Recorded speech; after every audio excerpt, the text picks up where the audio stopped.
comment on a inventé le lait?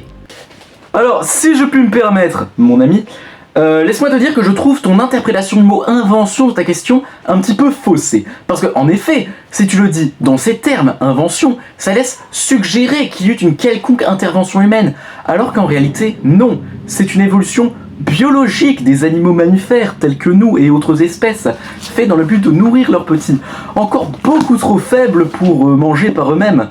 Et de ce fait, le terme invention n'est pas adéquat à ta question. Il faudrait plutôt utiliser le terme à partir de quand a-t-on commencé à boire du lait de vache?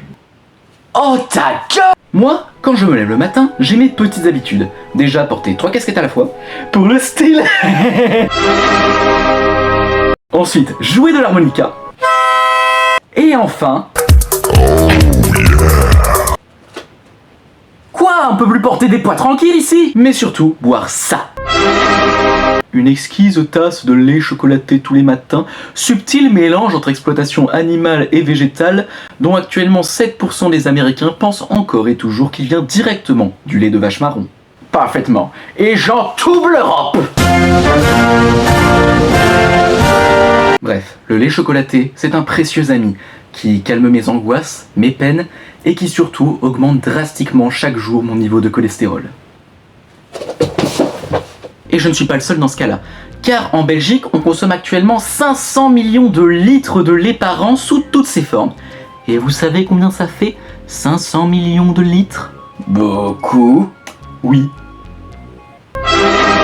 Mais aujourd'hui, en boire est devenu totalement banal, et de ce fait, on en consomme de tout type.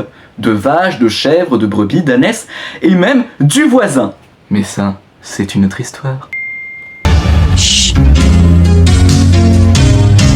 Mais cependant, à l'époque, cela n'était pas du tout le cas. Et en même temps, quand tu y penses, c'est logique, hein. Quelle autre espèce animale est assez psychopathe pour boire le liquide séminal d'une autre espèce?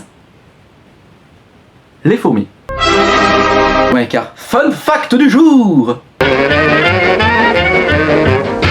Les fourmis font des élevages de pucerons dans le but de récupérer une substance que ceux-ci produisent, le miella. Elle est très nutritive et pour l'obtenir, c'est très simple, il suffit juste de caresser la tête du puceron pour qu'il rejette le précieux. Mais quand a-t-on commencé la pratique de la traite des vaches?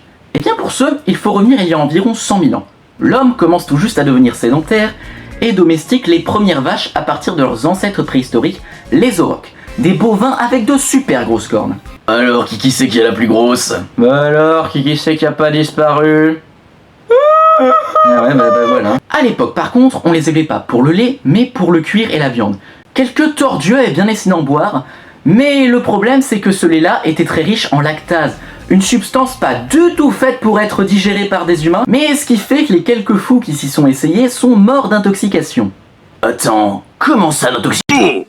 Mais après 400 000 ans de sélection, victoire! Le lait de vache est maintenant suffisamment pauvre en lactase pour que nous puissions en boire sans rien risquer.